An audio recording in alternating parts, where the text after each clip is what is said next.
Assalamualaikum warahmatullahi wabarakatuh. Waalaikumsalam warahmatullahi wabarakatuh. Pemirsa, kita kembali lagi bertemu dengan Dr. Muhammad Toha. Kita akan berbicara banyak hal tentang kehidupan sejarah di Gresik ini. Kali ini kita akan berbicara tentang sejarah prostitusi di Kabupaten Gresik. Tapi sebelumnya jangan lupa selalu dukung kami dengan menekan tombol subscribe dan lonceng untuk mengikuti update-update video dari kami. Pak Toha, kita tahu bahwa prostitusi itu bisnis paling tua di muka bumi ini. Benar. Mungkin sejak zaman batu sampai sekarang itu tidak pernah lepas penyakit masyarakat itu. Betul. Termasuk di kota santri seperti Gresik ini. Bagaimana sebenarnya sejarah prostitusi di Kabupaten Gresik ini? Iya, jadi gini Pak Zaini, seiring perjumpaan manusia, laki-laki dan perempuan, apalagi ketika perjumpaan laki-laki dan perempuan itu didukung dengan lamanya waktu tidak berjumpa oleh pasangan tercintanya yang sejati, itu mendorong orang untuk melakukan transaksi seksual itu. Dan Gresik itu kan sudah banyak yang tahu, Gresik itu kota pelabuhan, sehingga cukup banyak masyarakat dari luar itu berbisnis, berdagang melalui laut. Nah dulu perjumpaan dengan keluarga tidak berjumpa lama itu kan lebih lama lagi karena naiknya ke laut Pak. Sehingga di atas air itu kumpal kampul, di atas samudra itu, maka ketika bersandar yang imannya tidak kuat pastinya kalau menurut agama, maka dia akan mencari pelampiasan di mana daratan itu ada. Maka masyarakat Gresik gak boleh alergi. Dulu di pinggir-pinggir pelabuhan itu banyak warung-warung yang sekaligus untuk tempat eksekusi itu. Dan saya mendapatkan cerita dari tokoh masyarakat yang tua-tua, memang di daerah-daerah pesisir agak sedikit pun jauh dari Belandongan itu juga ada dulu sekitar sana itu tempat untuk semacam sekarang itu bahasa prostitusi. Belum lagi ada yang menjual dirinya itu dari perahu ke perahu, dari kapal ke kapal Pak Zen. Berarti di tengah laut eksekusi? Iya, eksekusinya di perahu itu. Tapi enak, kalau di perahu kan enak. Kita diam aja goyang sendiri kan. Jadi dia diam sudah goyang sendiri karena kan gitu kan. Iya, iramanya. Iya, mengikuti ombak kan gitu. Jadi perahu-perahuan di atas perahu kan gitu kan. Jadi ini sebuah fakta Pak Zen. Terus kemudian yang di darat. Kalau kita mau jujur Pak, semoga masyarakat Gresik nggak alergi dengan saya ngomong. Ini otentik yang cerita orang tua-tua gitu. Di Jalan Usman Sadar Karangturi itu sepanjang itu dulu germo-germo. Kemudian di daerah yang sekarang menjadi desa yang dekat dengan metropolitan Gresik itu, di daerah Randu Agung, itu dulu ada germonya juga di situ itu. Germo-germo di situ ada di pinggir jalan itu. Justru sekarang ini bersih. Terus kemudian perkembangan yang saya tahu, meskipun agak lama tapi saya tahu, ada yang terkenal dengan Burgut dan Bayer. Nah, ini kan tempat prostitusi sebenarnya, Burgut dan Bayer. Lokalisasi? Iya, lokalisasi. Cuman tidak ada bangunan yang mewah-mewah sehingga ada spring bed yang bagus, itu tidak. Tapi itu eksekusi perempuan dengan laki-laki untuk menengah ke bawah Pak. Dan nggak ada izinnya. Maaf kalau yang dulu namanya Keramat Tunggak, namanya Doli, namanya Sarkem gitu. Jangan ditanya Pak, atau aku apal nama-nama itu gitu. Kata orang-orang kan gitu kan. Itu kan resmi. Ada penjaganya, diketuk kalau malam bayar gitu kan, sama pengamanan. Kalau itu kan tidak ada resmi di situ, nggak ada. Ya tapi karena hasrat kebutuhan, yang satu butuh pelampiasan, yang satu butuh penghasilan kan gitu Pak Zen. Nah, sehingga kemudian terjadi semacam prostitusi liar di situ, tapi akhirnya masyarakat kita juga kadang-kadang juga ikut terlibat di dalamnya gitu loh. Jadi samping murah kan begitu. Maka zaman ketika saya kecil yang paling populer itu ya Burgut sama Bayer. Burgut itu di mana? Burgut itu di gudangnya semen itu dulu ada gudang semen, yang di sampingnya itu ada rel kereta api yang dari pelabuhan menuju ke Indro. Nah, itu kan di sampingnya ada gudang, Pak. Dan eksekusinya itu juga kadang-kadang bisa di pinggir-pinggirnya gudang itu, Di gitu. dalam gudang? Ya mungkin saja, gitu. Nah, disebut mburgut itu karena mburi gudang. Makanya kemudian burgut gitu. Orang sekarang mungkin itu loh di burgut. Orang kan bingung burgut itu apa? Ternyata mburine gudang kan gitu. Nah, kenapa kok di mburine gudang? Karena itu adalah tempat yang paling aman dan ada semacam apa ya, atap-atap yang bisa kita manfaatkan di situ ketika hujan kan begitu. Nah, warungnya itu tidak berada di situ, Pak Zain. Warungnya itu agak jauh. Nah, ketika transaksi itu di warung itu, di bawah terangnya lampu gaspon itu kan, jadi kelihatan wajahnya itu wedok temen ponggak kan gitu kan, kan nggak tepat kan ketemu banci karena petang kan gitu kan. Setelah transaksi di situ kemudian cocok dibawa masuk di mburi gudang itu. Jadi eksekusinya mburinya gudang itu. Maka kemudian disebut dengan burgut. Kemudian yang populer berikutnya adalah buyer. Buyer itu dulu di Petro itu kan tidak seindah sekarang jalannya, Pak Zain. Jalan Noto Praitno itu ke dalam ya. Tapi sebenarnya dulu itu mangkalnya itu di sekitar Jalan Tridharma itu malah. Ya, Jalan Tridharma. Dan dulu itu kan satu lajur, Pak. Dari selatan satu lajur, dari utara satu lajur. Sehingga di kiri kanan itu masih banyak semak-semak, rumput-rumput yang tinggi begitu. Yang namanya ruko itu belum ada. Kemudian apa namanya buncop yang indah itu juga belum ada. Pokoknya di situ kosong, uang-uang gitu. Sehingga kadang-kadang orang kalau biasa-biasa saja, nggak biasa main-main di situ, masuk situ takut. Bukan takut dibegal, takut digandoli sama perempuan-perempuan itu banci-banci itu. Dan orang lokal itu, maaf ya, karena leluhur saya itu orang Randuboyo, Pak Zain. Kalau nyebut di situ itu daerah Pasar Kambing.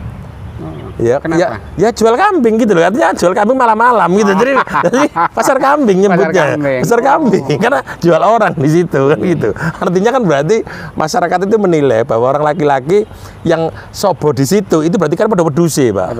Oh, jadi wedus itu kan gitu kan, jual kambing kan jelek gitu, masyarakat memberikan olokan itu. Ini orang pada lupa karena sekarang. Dulu orang tua-tua nyebut pasar kambing, jadi lewat pasar kambing itu ya lewat buyer itu kan gitu. Lah mana ada kambing mendekati kambing kalau nggak kambing kan gitu. Jadi dianggap sih itu wedus-wedus kan wedus. Pada wedus ya kan gitu kan. Gitu itu seperti burgut sama buyer. Itu tarifnya berapa, Pak? Waktu itu ya ukurannya gini. Kuli angkut mampu. Maaf. Kuli bangunan mampu, sehingga artinya kan tidak terlalu mahal. Jadi eksekusinya juga seadanya di situ, Pak. Artinya yo nggak khawatir cokot tulo lah gitu kan, artinya kan di semak-semak gitu kan. Nah, kenapa kok di semak-semak bisa dieksekusi? Itu kan ranah gelap, Pak, waktu itu. Yang namanya itu belum ada, Pak Zain. Apa industri itu, daerah industri itu apa sih yang pabrik-pabrik di situ itu apa namanya? KIG belum ada. Nggak ada, tapi telaga itu ada. Telaga. Ya itu yang dimanfaatkan telaga ngip itu, jadi habis eksekusi cewek yang situ kan gitu kan, cewek yang gunung kan gitu. Jadi apa namanya? Kalau telaga itu barang lama ya, ada dari dulu. Bahkan apa Gelora itu Tridharma itu belum ada. Belum ada. Jadi orang Jawa bilang masih sowung-wong begitu, gelap banget kalau malam itu. Sehingga eksekusi di semak-semak itu orang juga nggak kelihatan. Dan orang mau nyongo ya wedi mau nyongo situ. Orang kalau orang nggak biasa ke situ, masuk situ ya takut, Pak Zain. Orang biasa-biasa masuk situ mikir gitu. Lebih baik lewat Bumas daripada lewat situ kan gitu kan. Dulu kan begitu. Sehingga kayak masuk situ kayak masuk Texas gitu, tempat begitu gitu. Kadang-kadang gue becak mendem di pinggir jalan kan gitu. Nah, kenapa sebut buyer? Nah, karena dulu itu Pak Zain di situ itu ada pabrik. Kalau nggak salah mungkin produknya itu pembasmi hama ya. Itu PT Bayer. Dan sampai hari ini Baygon lah PT Bayer itu. Bayer lah itu pabrik itu di situ PT Bayer, tulisannya gede. Jadi malah dikenal tuh Bayer kan gitu. Lah itu di pinggir-pinggir temboknya Bayer itu paling aman. Orang kan nggak berani situ. Nah, eksekusinya sekitar situ. Kadang-kadang dagangnya itu mereka memasarkan dirinya itu sekitar pabrik itu. Sehingga kok akeh arek di kono. Oh iya arek Bayer. Arek Bayer itu zaman dulu pelacur kan gitu. Arek Bayer itu kan gitu. Bukan bekerja di pabrik Bayer. Bukan karyawan Bayer kan gitu. Iya, sama dengan di Surabaya kan ada, Pak. Oh itu loh arek Diponegoro gitu. Karena di Jalan Diponegoro itu dulu kan sebelum dihilangkannya apa namanya itu loh yang dihilangkan Bu Risma itu apa namanya Doli. Itu dia kalau nggak laku di dalam kan ngecer di luar berdiri di pinggir-pinggir di Ponorogo itu. Kemudian orang nyebut wah di Ponorogo kan gitu padahal dia menjual diri di jalan di Ponorogo. Nah itu juga begitu masarkan dirinya kan berdiri jejer-jejer di depan pabrik Bayer itu sehingga orang arek Bayer ya, itu malam gitu. Ya berarti malam dan kalau siang ya tetap bermukim di situ. Ada gubuk-gubukan begitu, tapi ada yang kos di tempat yang lain gitu. Berarti juga siang mungkin juga. Mungkin juga, cuma kalau siang eksekusinya panas Pak di dalam gubuk, kalau AC ini meneng kan gitu. jadi betul-betul adegan panas ya. Adegan panas. Jadi kadang-kadang maaf itu kalau siang ngepe katoe, ngepe kotangin, yang gue kelihatan di situ kan gitu. Dan Telaga itu dulu nggak kayak begitu Pak Zen. Telaga itu masih umbar-umbaran begitu, nggak dipageri. Sehingga itu kayak markasnya mereka. Kalau siang tetap bersemayam di situ di gubuk-gubukan itu kan begitu. Itu nggak ada obraan tak dulu. Sering ada obraan, tapi karena sih jadi wong Jawa sih pinter malingi, sing obrak ngali sing kono teko maneh kan gitu. Itu berkisar tahun berapa? Itu saya aja menangi kok, mau 70-an masih rame. 70-an masih rame, 80-an masih rame mungkin kan di situ. Saya ingat kalau apa namanya tahun 80-an itu harga rujak cingur, Rp25 sudah dapat rujak cingur. Iya. Sekarang harga rujak cingur itu Rp50.000. Rp50.000, berarti jadi, kalau kurs berdasarkan kurs rujak cingur Rp50.000. Bahkan kadang-kadang sing rada expired ya agak murah banget gitu.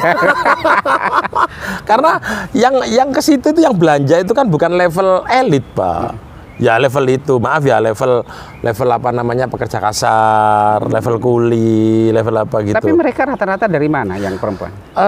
Saya mendapati pernah saja bicara itu nggak ada Pak yang dari Gresik Pak. Nggak ada. Orang Gresik itu apa namanya masih menjaga lah harga dirinya itu. Jadi saya beberapa kali ketemu itu saya tanya orang di luar Gresik gitu. Toh biasanya sih beli orang di luar Gresik juga Pak. Kan gitu. Coba maaf ya, fakta dulu Pak ya. Itu yang beli di situ itu supir truk katakan. Yang ngangkut pupuk. Itu biasanya bukan orang sini. Kan gitu kan. Yang manggul juga bukan orang sini.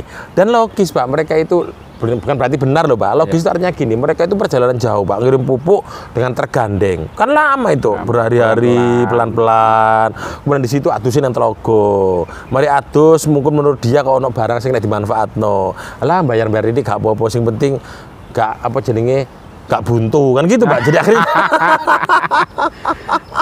Tapi kalau prostitusi yang elit, ada dulu itu yang elit dalam artian ada tempatnya yaitu Pak di Karangturi, kemudian di Randu Agung itu ada tempatnya. Bisa dikatakan elit karena apa Pak? Maaf ya Pak, kita nggak ngomong syariah Pak, nanti jelas salah saya ngomong syariah. Eksekusinya ada tempatnya gitu loh Pak. Tapi kalau di Burgut itu kan nggak ada tempatnya Pak. Kemudian dibayar nggak ada tempatnya Pak. Sama dengan di depan Gedung Mariati nggak ada tempatnya Pak. Eksekusinya di galeng-galengan tambah itu Pak, kan gitu. Jadi bisa jadi kalau kita mau eksekusi bisa saja tempatnya itu sudah dipakai orang. Iya geser gitu Pak. Kadang-kadang yang susahnya itu ketika orang mau ketambah kan pakai senter Pak. Tahu tuh lu kan gitu. Kalau gini, akhirnya sing pakai senter malu sendiri Pak. Senter dimatikan, bahkan sungkan Pak. Jadi sing izin malah sing kita, bukan mereka. Mereka bisa asik aja Pak, karena dianggap dunia milik mereka berdua Kak. Jadi eksekusinya di jalan-jalan itu Pak. Ini sebuah fakta Pak. Maka dulu ada orang mengatakan zaman dulu Pak, zaman saya lapangan Petro itu kayak mallnya prostitusi begitu Pak. Lapangan sepak bola itu. Lapangan Petro itu lapangan sepak bola kan belum jadi sepak bola. Ya, jadi lapangan hamparan luas gitu. Jadi perjumpaannya di situ, transaksinya di situ. Tapi Petronya sudah ada. Sudah ada. Petronya sudah ada. Waktu itu kan Petro masih nggak hanya ngurusi perusahaannya saja Pak. Tidak ngurusi yang lain-lainnya. Ngurusi lapangan olahraga belum, ngurusi apa namanya stadion itu belum. Yang diurusi Petro itu pertama perusahaan dan pendukung utama perusahaan. Pendukung utama perusahaan itu misalkan rumah dinasnya pegawai, kemudian masjid. Nah, yang lain-lain kan berikutnya. Sehingga hamparan tanah Petrus sekian luas itu ya digunakan untuk mereka-mereka yang memperdagangkan diri itu waktu itu kan begitu. Maka ada istilah lapangan Petro, kemudian ada Burgut, ada Bayer. Lah dua hal Burgut dan Bayer ini hubungannya dengan perusahaan, Pak. Munculnya buyer itu ada karena perusahaan, dan perusahaan itu orang menganggap itu ikutan dekat dengan Petro. Akhirnya menimbulkan penyakit sosial. Semen, ada gudang semen ada itu. Ya, kemudian melahirkan itu. Maka kemudian saya tadi mengawali adanya industrialisasi, adanya bisnis, itu mesti diikuti dengan kegiatan-kegiatan yang menurut bahasa kita amoral itu, Pak. Dulu kita bisnisnya belum perusahaan, ya bisnis betul di pelabuhan, lahir di pelabuhan itu. Tempat-tempat prostitusi, ya dengan caranya pada waktu itu, Pak. Elitnya waktu itu ya warung-warung doyong di pinggir-pinggir pelabuhan itu, kan begitu kan. Dan yang perlu dicatat, Pak, rata-rata bukan orang Gresik, Pak, yang melakukan begitu itu. Orang luar, Pak, yang menangguk rezeki di Gresik dengan menjual diri itu. Itu kan di kota ya? Iya. Mungkin yang di kecamatan luar kota? Itu ada juga, Pak. Di daerah-daerah pinggir-pinggiran itu ada. Tapi kemudian orang itu karena kesantrian itu sadar, sehingga orang itu merebak kemana-mana, tingkat keislaman itu kemudian dia hilang. Tapi sekarang kan ada muncul-muncul lagi, Pak. Warung pangku, macam-macam gitu. Di daerah selatan ada dari dulu, Pak, yang dikenal dengan daerah Samalea. Itu kan tua banget, Pak. Dari dulu ada. Di Palung Panggang, perbatasan Mojokerto juga ada. Kemudian di Dukun, perbatasan Lamongan juga ada. Banjarsari juga ada. Kan gitu, Pak. Jadi itu yang permanen ya, yang permanen di tempat itu gitu. Artinya ini koyoknya jaga punya pelanggan member sendiri-sendiri, Pak.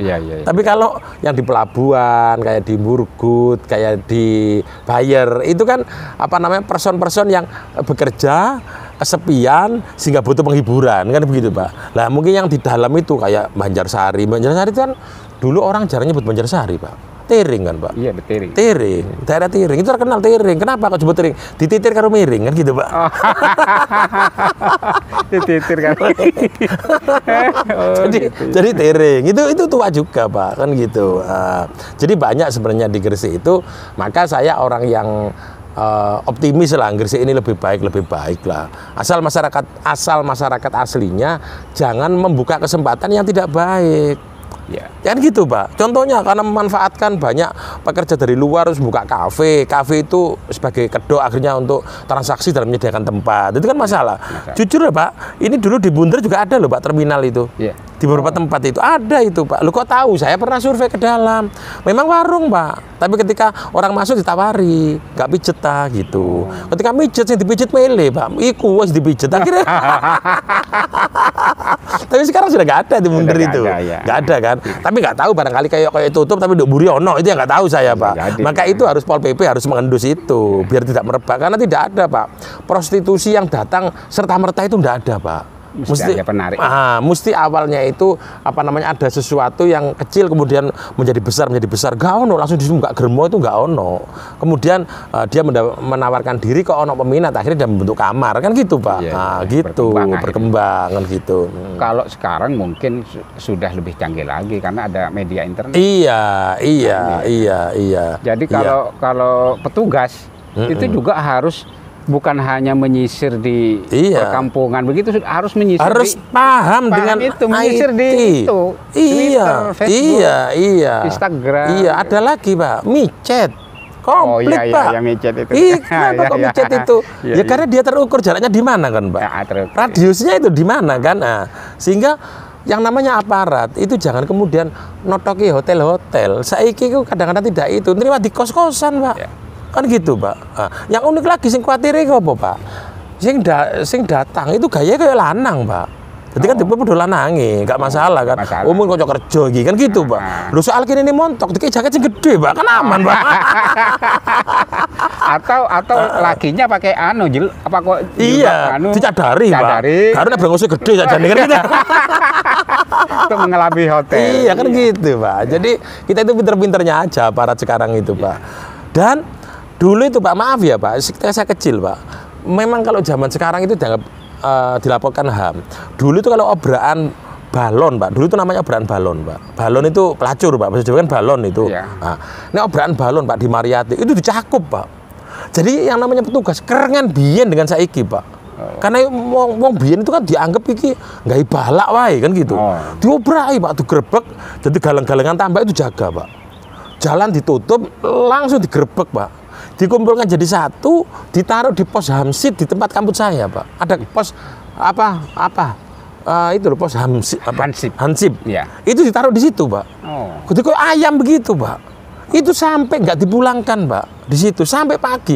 Dan tapi masyarakat itu terlalu konyol waktu itu, Pak. Anak kecil-kecil mau ndelok, lu balon kecekel begitu, Pak. Lanang wedok.